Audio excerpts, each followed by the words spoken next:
জঙ্গি উত্থানের ভয়ে দেশে ওয়াজ মাহফিল বন্ধ করে দিয়েছিল আওয়ামী লীগ সরকার, এমন মন্তব্য করেছেন বিএনপি চেয়ারপারসনের উপদেষ্টা মুক্তিযোদ্ধা আব্দুস সালাম। তিনি বলেন, ওয়াজ মাহফিল শুনলে মানুষের ভেতরে আল্লাহ ভীতি তৈরি হয়, আর এতে পাপ কাজ থেকে বিরত থাকে সাধারণ মানুষ। তাই তো ফ্যাসিস্ট শেখ হাসিনার সরকারের সময় মাহফিল বন্ধ করার কারণে পাপাচারে জর্জরিত হয়ে গেছিল পুরো দেশ।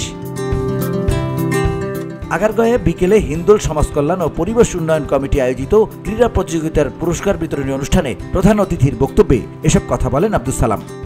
আমাদের এখানে ধর্মীয় শিক্ষক আমাদের ওয়াজ মাহফিল বন্ধ করে দিচ্ছিল।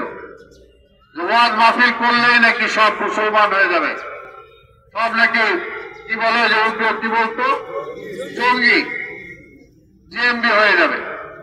কিন্তু ওয়াজ মাহফিল যখন হয়, হুজুররা যখন বয়ান করেন যে আল্লাহর রাস্তে মিথ্যা কথা বলেন না, পাপ করেন না, অন্যায় করেন না, যদি করেন তাহলে পরকাল তো আছে, কবরে যাওয়ার সাথে সাথে আপনার বিচার শুরু হয়ে যাবে এবং দোজখে গেলে এই আপনার কপালে আছে, এইভাবে আগুনে পড়বে, এইভাবে মুখ আসবে।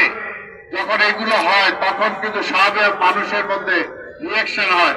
এই এলাকায় ওয়াজ হইলে মসজিদে নামাজি সংখ্যা কয়েকদিনের জন্য বাইরে যায়, কারণ নিজের মনের মধ্যে ভয় আসে যে আমার তো মরতে হবে। সেই ওয়াজ তারা বন্ধ করে দিয়েছিল। তিনি বলেন, নামাজের খুতবা কি হবে এটা পর্যন্ত সরকার ঠিক করে দিত, এটা তো ঠিক না। এই কারণেই দেশটা রসাতলে গেছে বলেও মন্তব্য করেন এই বিএনপি নেতা। বলেন, বাংলাদেশ সাম্প্রদায়িক সম্প্রীতির দেশ, এবারের দুর্গাপূজা তার প্রমাণ, যেখানে পুলিশ, বিএনপি ও এদেশের মানুষ ঐক্যবদ্ধ ছিল, যে কারণে দুর্গোৎসব সার্বজনীন উৎসবে পরিণত হয়েছিল। তবে বাংলাদেশের কোথাও হিন্দু নির্যাতনের ঘটনা না ঘটলেও ভারত বাংলাদেশ নিয়ে অপপ্রচার চালাচ্ছে। জুম্মার নামাজের খুতবা কি হবে এটা পর্যন্ত তারা ঠিক করে দিবে, এটা তো ঠিক না। এই কারণেই আজকে বলি, দেশটাকে ভালো রাখতে হলে, দেশটা আমার। এইবারের দুর্গাপূজা আমি এখানে আসছিলাম, আপনারাও ছিলেন। এইবারের মতো এত শান্তিপূর্ণ দুর্গাপূজা, এই যে আমাদের পুলিশ ভাইরা আছে, তারা আমরা সহযোগিতা করে যেভাবে করছি, এত শান্তিপূর্ণ দুর্গাপূজা আগে হয়েছে। এখন বাংলাদেশে কোথাও কোনো হিন্দুর উপরে কোন আক্রমণ হয়েছে, কিন্তু ভারত থেকে বলা হয়েছে এখানে নাকি হিন্দুদেরকে প্রচুর কাটা করতে, হিন্দুদের রক্ত দিয়ে নাকি ভাসতেছে, অর্থাৎ এই দেশটাকে নিয়ে তারা ষড়যন্ত্র করতেছে। বিএনপি চেয়ারপারসনের এই উপদেষ্টা বলেন, বাংলাদেশ নিয়ে ভারতের অপপ্রচারের মূল কারণ বাংলাদেশে তাদের বাজার ধ্বংস হয়ে যাওয়া। ভারতের ইচ্ছানুযায়ী সরকার প্রতিষ্ঠা চায় দেশটি। কথা বলেন আওয়ামী লীগ নেতা ও আমলাদের অর্থ পাচার নিয়ে। বলেন, উন্নয়নের নামে এদেশের সব টাকা লুট করে বিদেশে পাচার করেছে আওয়ামী লীগ। যে এত 18 কোটি মানুষের বাজার তাদের নষ্ট হয়ে যাচ্ছে, হাজার হাজার কোটি টাকা এই দেশ থেকে তারা নিয়ে যেত, সেটা বন্ধ হয়ে যাচ্ছে। এই কারণে এই দেশে আবার তাদের ইচ্ছা অনুযায়ী সরকারকে বসানোর জন্য দরকার।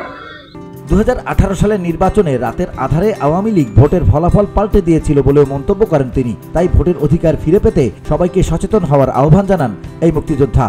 18 সালে প্রার্থী হয়েছিলাম, আপনারা ভোট দিতে পারেন নাই। তারপরও দেখা যাচ্ছে হয়তো আমি জিতে গেছি। রাত্রে 1টার সময় ভোটের রেজাল্ট ডিক্লেয়ার করছে। ইভিএম এর মেশিনের মাধ্যমে ভোট হলে 7টা 8টার মধ্যে ভোট দিয়ে দেওয়ার কথা, এত সময় লাগবে কেন? ওই যে রেজাল্ট পাল্টাইছে। এ সময় সুস্থ ও সুন্দর জীবন গড়তে তরুণদের পড়ালেখার পাশাপাশি খেলাধুলায় মনোযোগী হওয়ার পরামর্শ দেন বিএনপি নেতা Abdus Salam.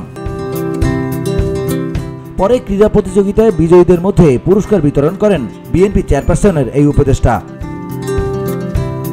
VOD Bangla news desk.